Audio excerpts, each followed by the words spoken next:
Hello and welcome to the Kuribros, a Yu-Gi-Oh! Anime recap podcast. I'm your host, Phoenix, and my main goal is to blow up. Full stop. Joining me, my co-host, a man who I have threatened at gunpoint to put the madlibs down, it's Andy. How you doing, Andy? I wanted to do more madlibs. We can't. It was Sonic related. We can't do the madlibs. They have to know that effort is being put into these. Sonic the Hedgehog madlibs, and you don't think that's a content farm machine? I think I couldn't help myself from making them unairable. What's unairable? We don't have any censors. The only censors is the ones we put on ourselves. Right. There's no one and telling I us will what to cross do. those lines for spite. You're not gonna. You wouldn't go like edgy though, because you know better. Oh, I do. And that's why I would do it. You gotta know where the line is so you don't cross it in the future. And boy, I'm gonna see how much I can get away with. Anyway, speaking of getting away, give it away now. We're gonna talk about Yu-Gi-Oh! But first, we're gonna talk about what happened on last Yu-Gi-Oh!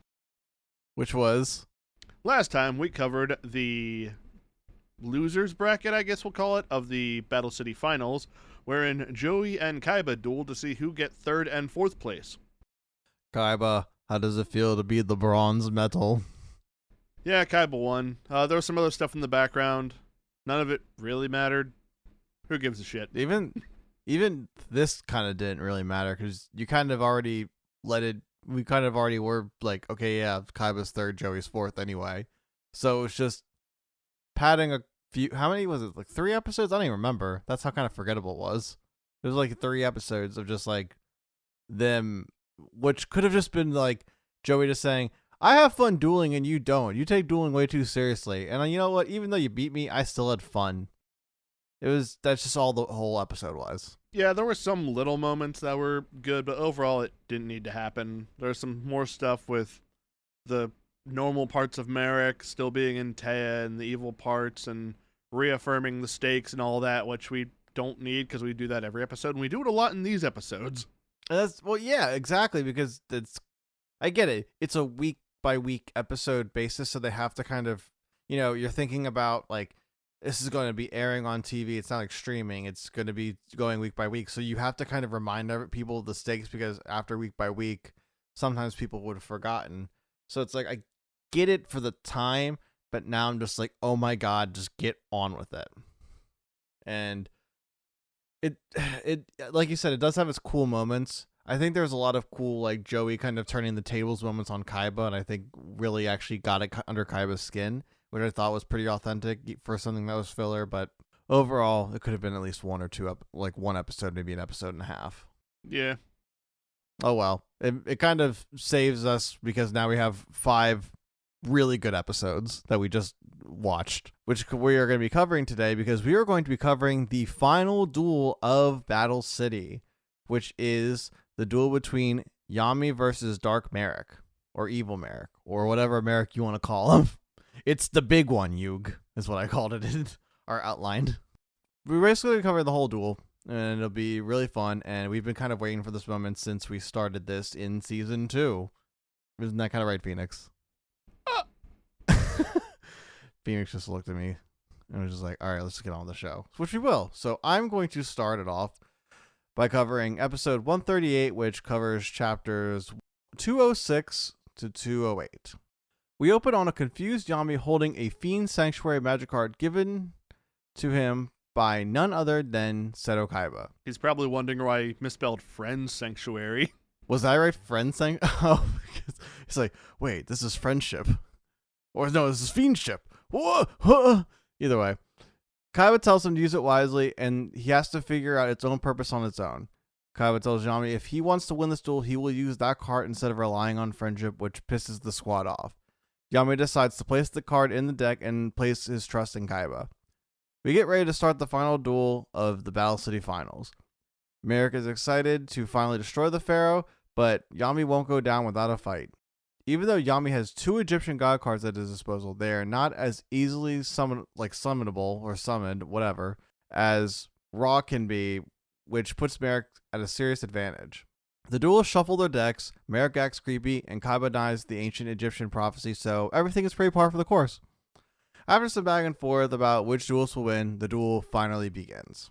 As soon as the duel starts, Marik eagerly holds up his Millennium Rod and engulfs the duel field in shadows, as to be expected. Marik says this shadow game will be different from the ones Yami has seen before, and that there are a few twists made especially for him. First twist is Marik reveals Mai trapped in their hourglass prison and reminds Yami she will be engulfed in the shadows if Yami fails to defeat him. Marik then reveals his next surprise as we see Yugi, who is bound by the shadows, at Yami's side, much to both their surprise. So if Yami loses, not only will he and Mai be taken by the shadows, but also Yugi now will be. Yami says that this is between the two of them and to leave Yugi out of this, but Marik disagrees as he reveals his next surprise. The good, Marik, who is bound on his side of the field.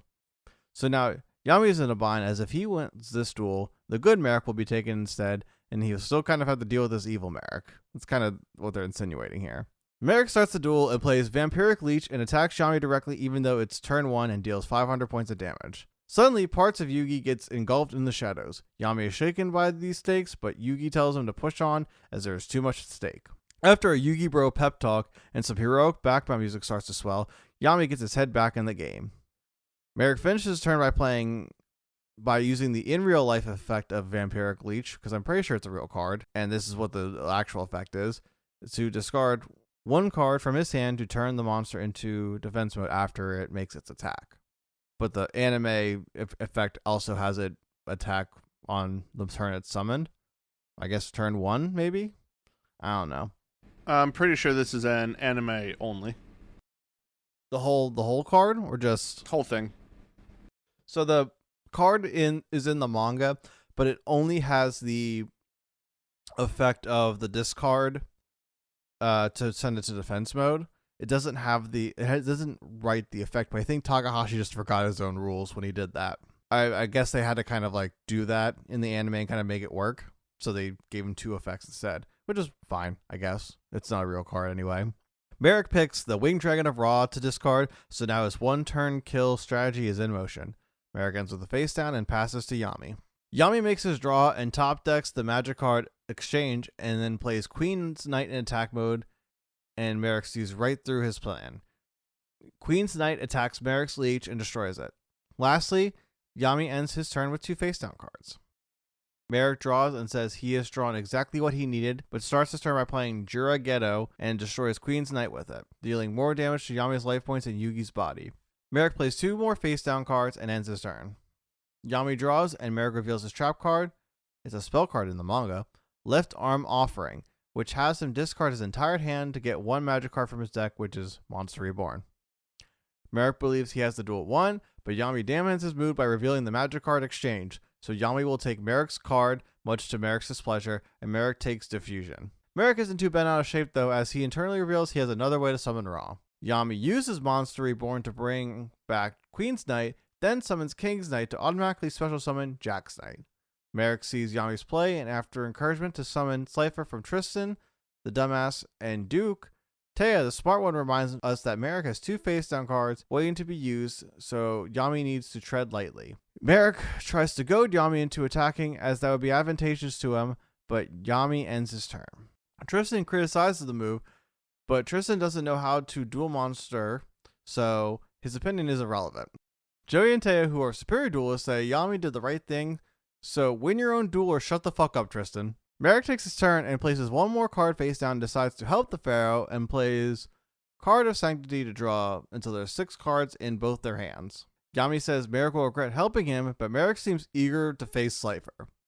Marik puts his monster in defense mode and ends his turn. Yami takes advantage of this and sacrifices his 3 monsters to summon his first Egyptian god card, Slifer the Sky Dragon, with 6,000 attack points. Yami makes his attack, but Marik reveals his Dark Spell Regeneration Magic Card to bring back the Monster Reborn from the graveyard and revives his Winged Dragon of Ra in its Unstoppable Phoenix mode to stop Slifer's attack as the episode ends. Ooh, this duel's heating up. Let's see where it goes as we go on to episode 139, chapters 209 to 211. And we're back to our Destiny duel with 2 Egyptian god cards facing one another down and some padding from the squad. Yami uses Slifer's second mouth ability, but it does not work as Raw is too powerful for that effect. Marik sacrifices 1,000 life points to activate Raw's Phoenix ability to destroy Slifer the Sky Dragon and succeeds in doing so. Marik sends his Egyptian God card back to the graveyard, but he says that is just a taste of the horror Yami will face. Marik activates Zombie's Jewel to bring back the Monster Reborn card in his graveyard. Yami is able to draw one card because of this, though. I noticed Fiend Sanctuary is in Marik's hand when they kind of like cut to his hand putting in Monster Reborn. I know it means nothing, but I just think that's really funny. It's kind of like how we pointed out, like, I just like it's kind of like one of the fun things about like looking at the dub and seeing like what card they like ADR in. Because like you'll sometimes see like an obelisk or a winged dragon of Raw in weird people's hands. I just think that's funny. I'm checking right now. TGS Anime is a YouTube channel that will like go back and look at duels and like give like the play-by-play and try and figure out like if there was a chance where a win could have happened earlier, or if a different duelist could have won. And he'll often comment that during the like sub video parts of it, like there are card errors that will appear more often. In the sub or in the dub? More in the sub than the dub, but they do happen in both. So I don't know why, but it's typically like something that's just called. It was like so-and-so was shown to have like this card in hand, but like they never played it. But in this version, that card's not shown. So it's a weird thing. Yeah, I guess it must be one of those things where it's like, it's going to be one of those quick cut kind of things. 'Cause it's only for like a second or two. You just kind of happen to see it. And if you're not really paying attention to or focused on the Monster Reborn, you totally miss it. I just happen to see it. I get why they do it. Probably just is quicker to do it that way, but it's just very interesting to kind of like when you catch them. Maybe they do it on purpose. Maybe they just really want people to kind of notice that, and maybe they'll think the card nerds will go crazy about it. Marik tells Yami to draw wisely, ? Even though he doesn't really know how to draw wisely either way. Because not only will the losers of Marik's duel lose their souls, he takes their treasures as he reveals the Millennium Ring he took from his duel with Bakura. He says he will add the puzzle after he wins this duel. Yami is feeling the pressure. He needs to draw the card Kaiba gave him, as it is their only shot to beat Marik. Kaiba put his faith in Yami. Now he will do the same for Kaiba. Yami makes his draw, and without looking, plays it face down and ends his turn. Much to like everyone's shock. Shizu felt an energy, though, in the draw and believed it was the exact card the Pharaoh needed. Kaiba is absolutely shaken by this move and is probably wavering on his convictions as Yami is about to prove him wrong yet again. Marik believes Yami has given up, or else why would Yami make such a move? Marik makes his move and plays Monster Reborn to bring back Winged Dragon of Ra. Kind of, we're repeating here. Marik activates Ra's ability and gives up almost all of his life points to make Ra's attack points up to 29 or 2,999. And also sacrifice Jurid Gedo to make Ra's attack go up to 4,699. There's a 69 in there. Fuck yeah. Which is more than enough to take Yami out. Marik makes his attack and goes for the finishing blow, but Yami has other plans. Yami reveals his face down card, which is, in fact, Fiend Sanctuary, the card given to him by Kaiba. Kaiba is absolutely baffled by this, but is actually starting to go along with it at this point. Fiend Sanctuary brings out one metal Fiend token and casts Reflection onto the, Marik's eye, which is the only thing technically is a player right now. And the effect is he's now the target. If Ra attacks, he will take the damage. As Ra takes his attack, Marik tries to think of a way to get out of this. The field is engulfed in Ra's flame, but Marik is still okay at the end, much to everyone's surprise. We're all very surprised at this in this duel. Marik reveals he used the defusion card he took from Yami in the exchange, so it would save him. The strategy failed. Marik now has 4,700 life points. Kaiba says there's one more way for Yami to use Fiend Sanctuary, but is he smart enough to figure it out? The good Marik's body is back from the shadows as well, and as the camera closes in on Marik's face, he weakly calls out for Odeon, which Shizu catches.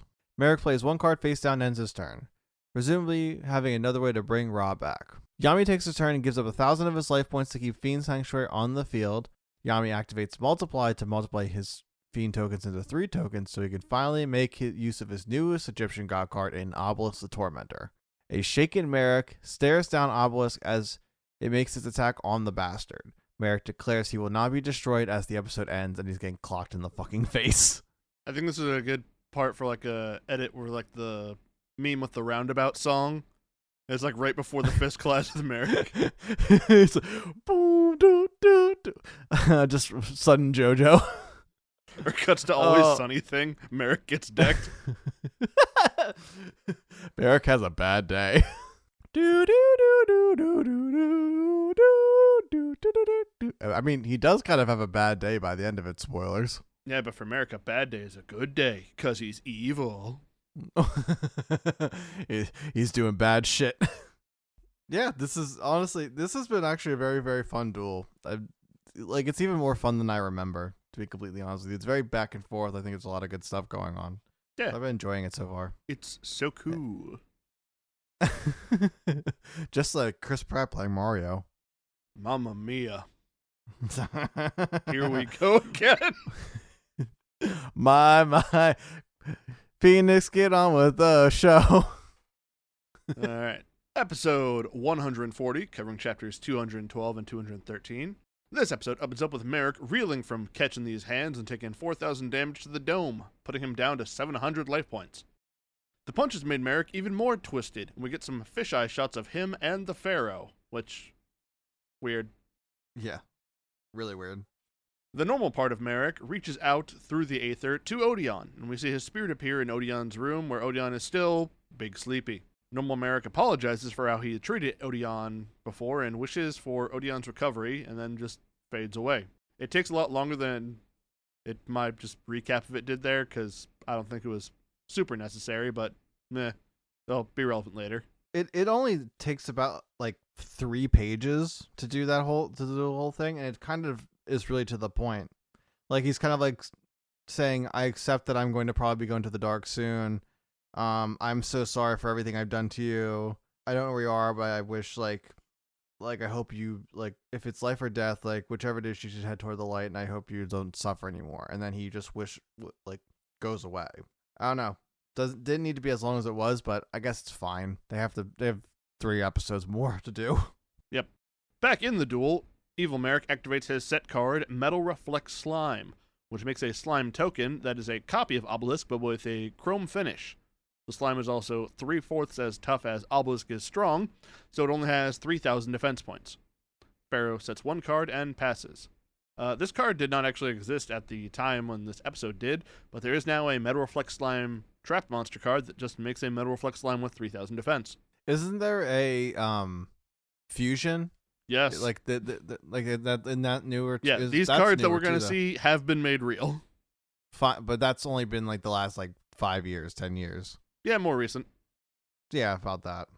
On Marik's turn, he announces he plans to stall until he can revive Ra and use its Immortal Phoenix blow up your face mode. He summons Revival Jam, a funny little dude, in defense mode, and activates Polymerization, wasting a normal summon, because that's what they do in this, and fusing the Revival Jam with the Metal Reflect Slime in order to make what looks like just another chrome slime copy of Obelisk.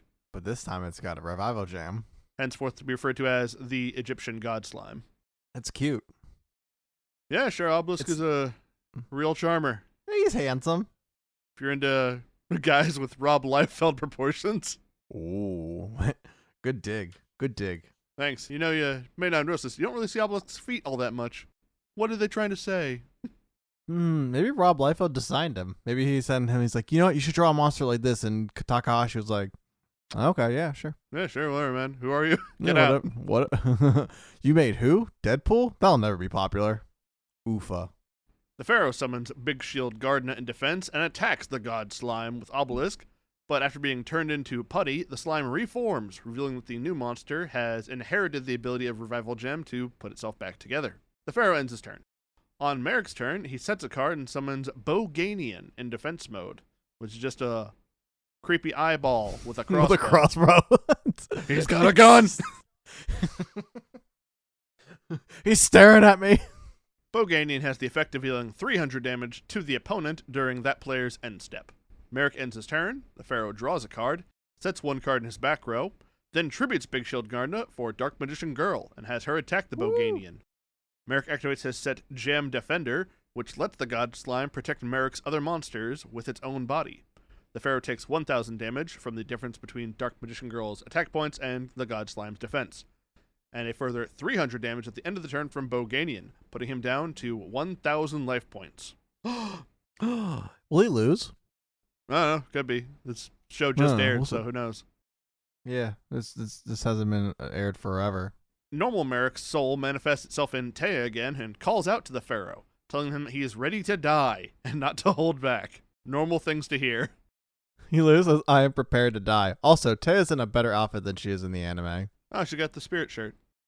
Yeah, everyone is more dripped out in the manga than they are in the anime, and I don't mean that's not trying to be a slight. Like Yugi's in his sleeveless, Joey's kind of more in like a t-shirt, so it's like kind of whatever. He did just wake up in the manga. They should have him in a Like hospital gown with the ass cheeks hanging out. They should have Just try to face down Kaiba like that. I take you on like the wind blows to Kaiba to seats Joey's nuts. Sorry, Yug. I mean, Kaiba. Ah, geez, my skull dice. My graceful and my skull die. All right, I'm holding myself back from making more dumb jokes about Joey's card names. Oh no. God damn it. Anyway, Normal Marik is big sorry this episode, apologizing to people. That's his role. Yeah, he's sorry. I mean, he has like a whole season's worth of things to be sorry about, though. More than one season. Oh, no, because season 3, he was incapacitated. He still did evil shit. Not in season 3. He started this.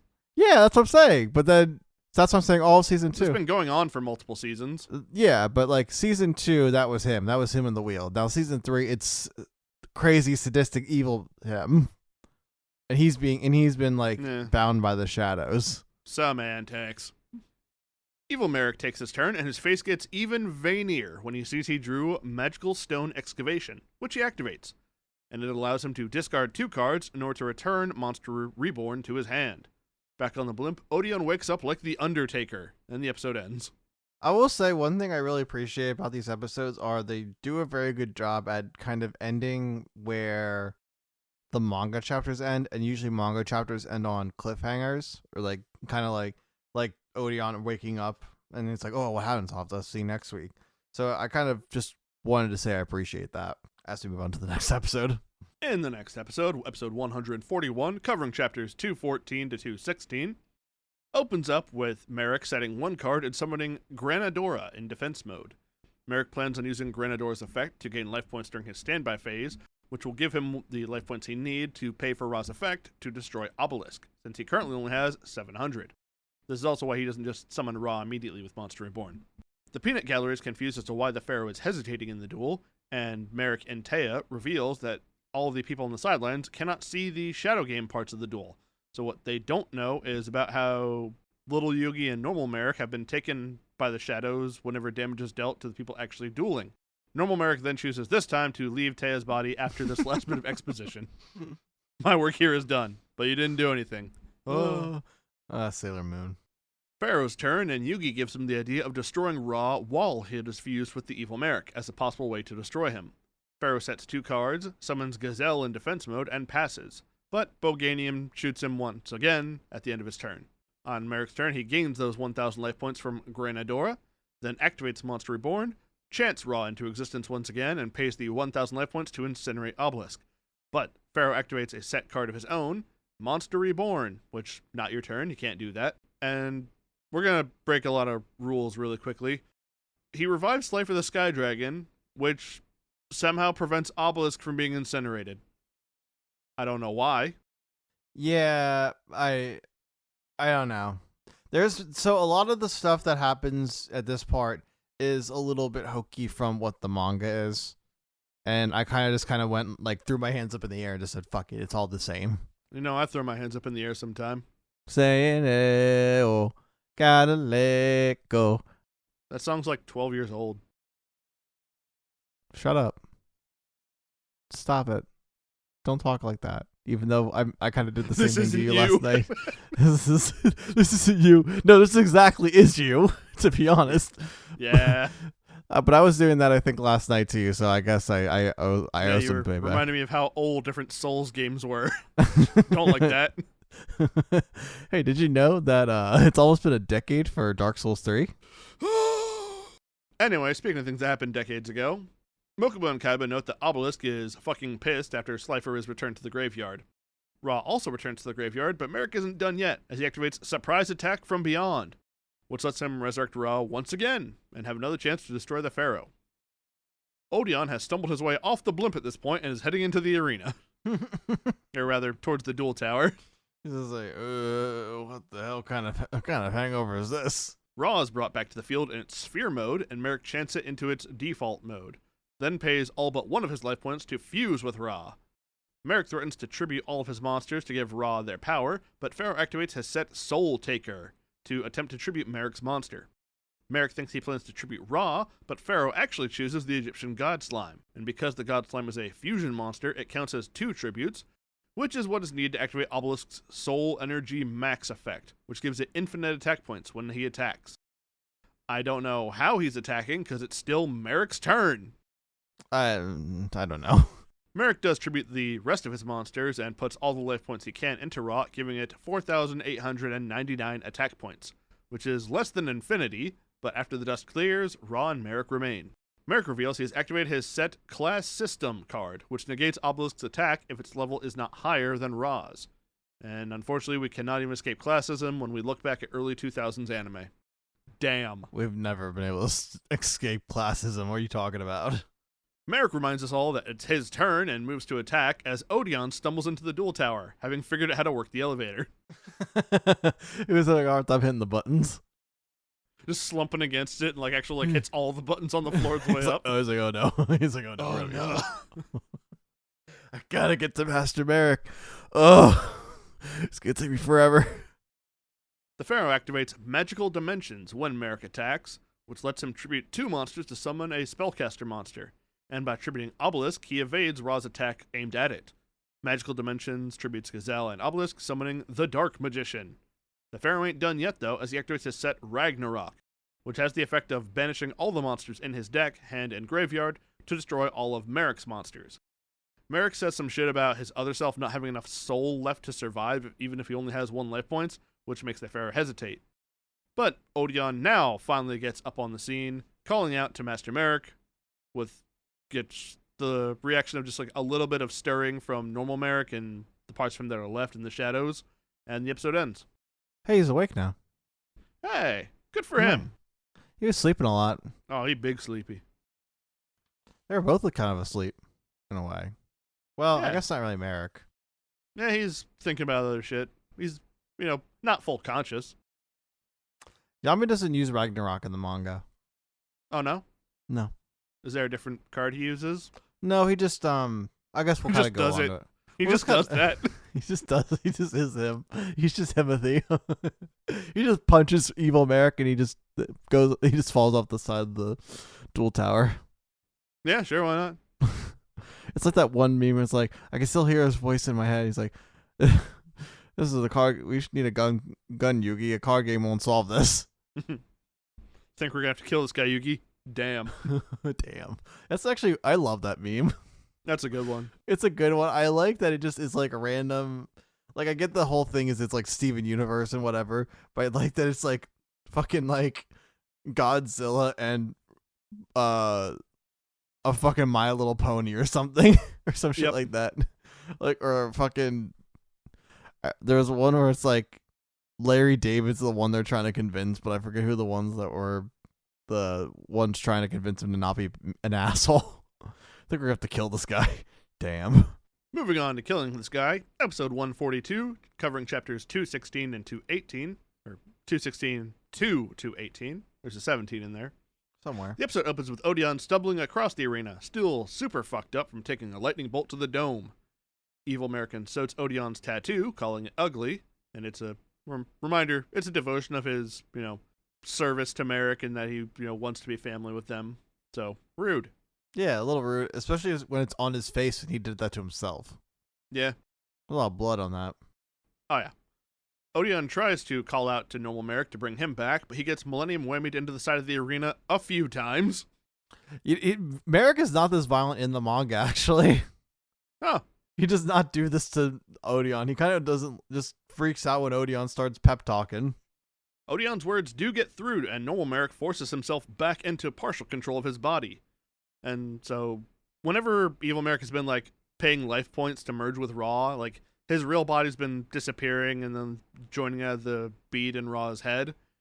And he's always had, like, one eye missing, which is the one life point. But now the normal Marik's eye is manifested in that empty spot. Yes, it is. You know what? This kind of comes back to, or like kind of reminds me of way back when Yugi faces Yami Bakura in the Dungeons and Dice Monsters RPG thing way back in season 0, because Bakura takes a hold of Yami Bakura's hand and like starts fucking with it because they cut off the Zork, if you remember. Yeah, it was pretty cool. So it's a nice little, like, I guess, connection to that, and that, like, the Millennium, like, even though like a Millennium person takes over your body, you can still figure out a way to get past that. neat. I just noticed that. I don't know. I just thought about it. Normal Marik tells the Pharaoh to destroy him, and the Pharaoh then continues to use Ragnarok's effect.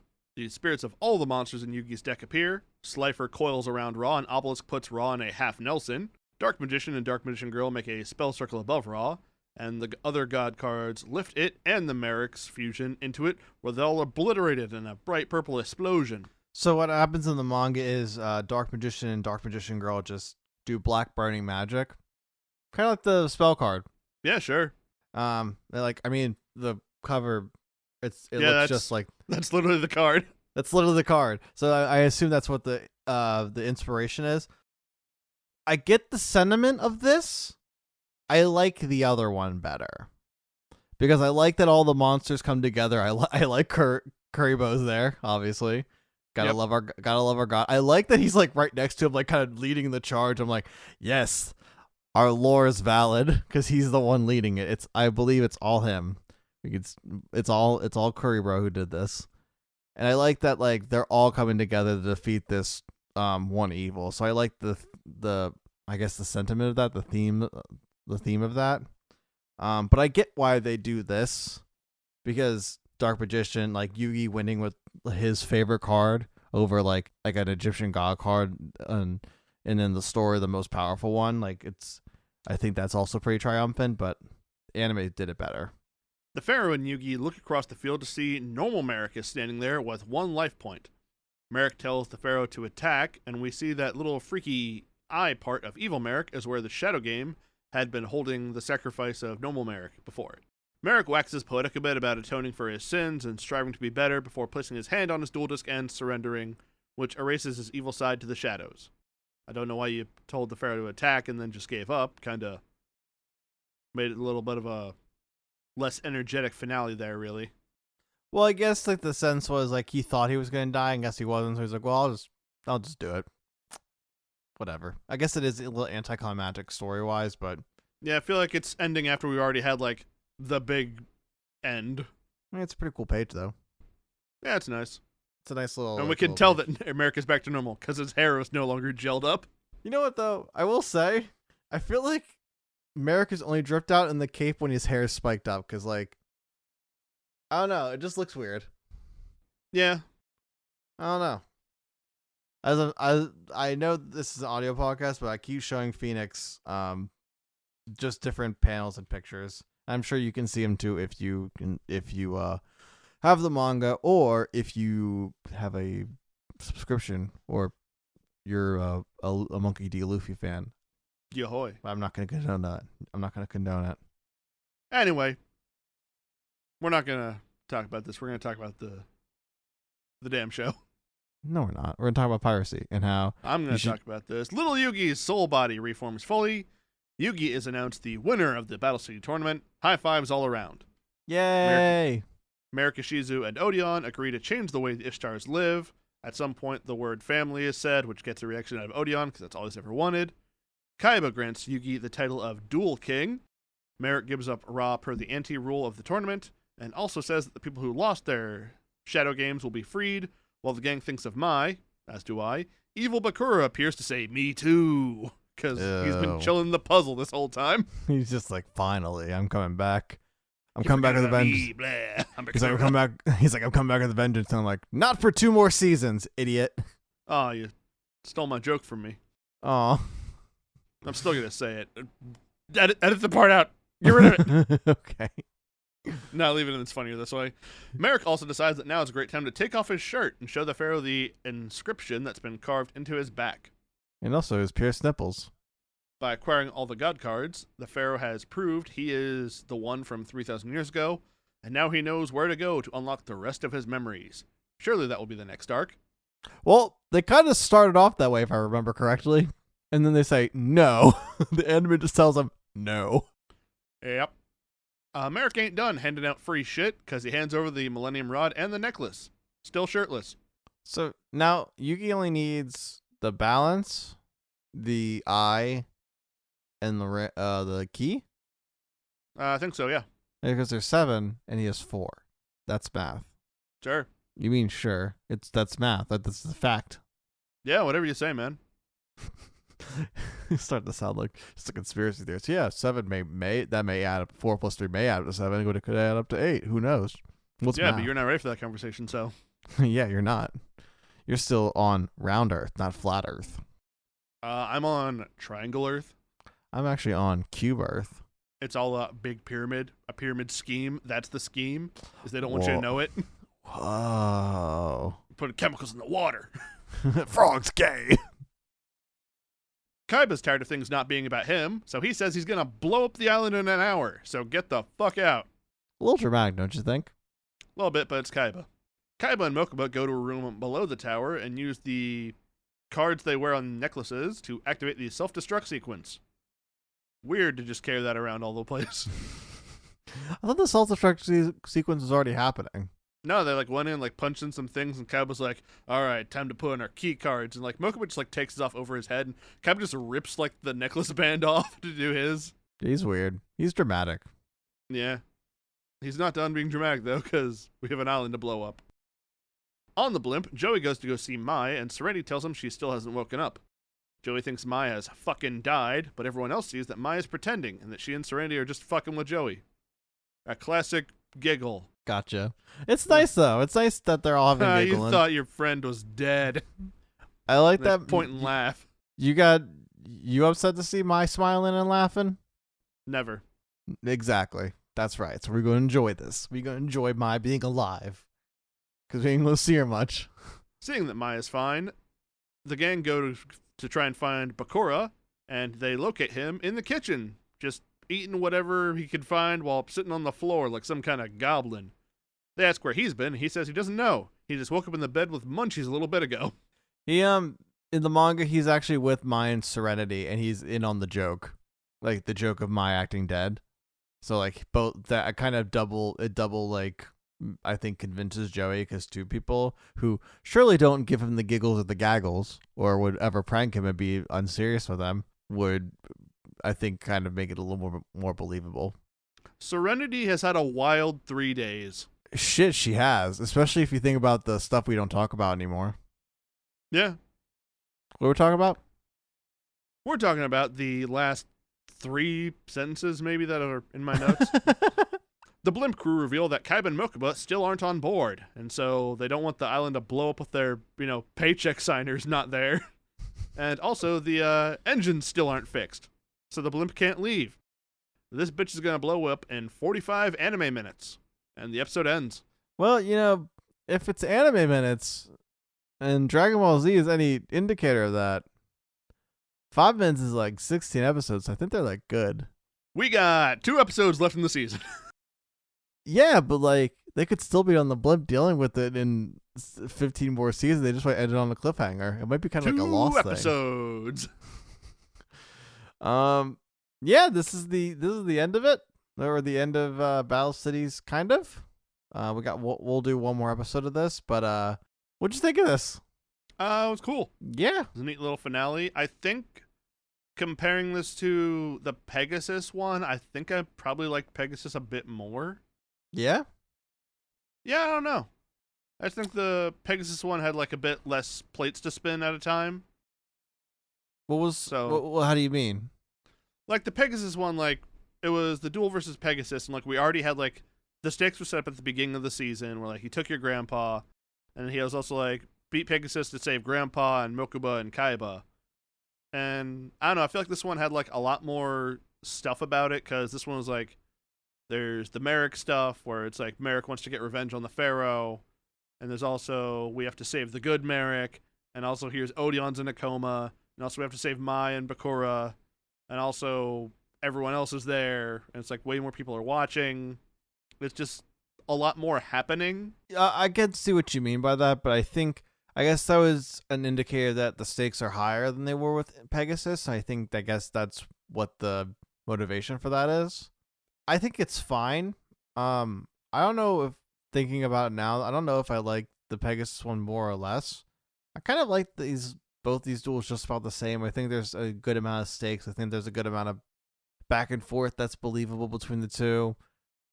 I do think Pegasus had more of the advantage sometimes than I think Yugi had the disadvantage in this. I think Yugi struggled a little harder with Pegasus than in this, even though there seemed to be more things that could have went wrong for him. And he even says oh, I would have lost if it wasn't for Kaiba or whatever. But I don't know. That's a good thought. I wonder if I guess sitting on it, I wonder which one I'll like a little better. I did want to point out when Marik goes to give Yugi Winged Dragon of Ra, as he's walking towards him, the dubbed ad libs a line of Joey going, "Make sure he doesn't give you the fake one." And it's I just appreciate that the dub has some of these goated ad libs Joey, I don't think you're supposed to be cooking the chocolate bars. Calm down, I know what I'm doing. It's just so funny. There's a lot to appreciate about the dub. It's at least those little things where it's fun and lighthearted and you can take it a little less seriously. Especially because whoever voices Joey is very good with comedy. I don't know. It's very good. But this duel is extremely fun. Watching all the Egyptian god cards go at each other is very fun. Wayne Grayson, you're great. Thank you for choosing to do a Brooklyn accent for him. It is by far the best voice acting choice in voice acting history, and I mean that 60% seriously, 65% seriously, 69%. All right, I'll go with that one, 69%. But to kind of finish up, something I do really like is how well this is paced and played out and paneled in the manga. Reading this was just absolutely a joy, and it was I kept going, it felt like a good flow from page to page, panel to panel really easily, very readable, lots of very good impactful splash pages, and it felt like Takahashi at his best, and I think he knew he had to be at his best. I think he succeeded. I think this is some of the best stuff he's done in Yu-Gi-Oh so far, and I think it's only going to get better, but we won't be dealing with that, unfortunately, for a little bit. We do have to finish up Battle City, though, as we have 2 more episodes to do. So we will do those episodes in a season finale next time. And I'll kind of just wrap it up, and we'll wrap up the season, and we'll kind of see where we go from there. And then we'll kind of talk about what we're going to do after that. Yeah.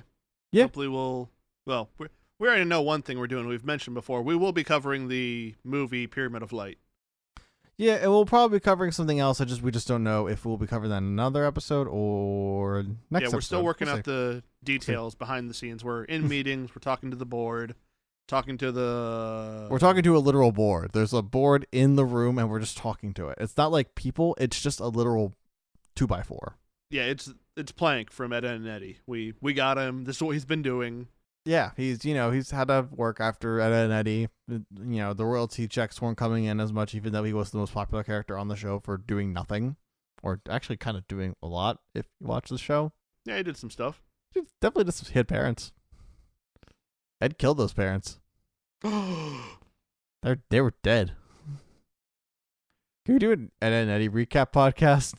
Sure, fuck it. Let's fucking up. Let's do that instead. Yeah, I can't wait to hear your rock cover of the Ed, Edd n Eddy intro. I actually probably could. That probably hit. We'll figure it fuck, out. we'll do it for April Fool's Day. We'll do that in any big picture show. We'll talk about the movie. I mean, it's a pretty fun movie, I will say. Yeah. As someone who was a big fan of Ed, Edd n Eddy back in the day.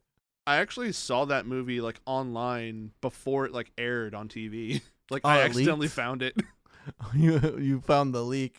I just stumbled upon it one day. I didn't even know like they had a movie, but it was on Cartoon Network. I soon probably like it was a while after it aired probably, and I watched. It's like oh, they tied up everything.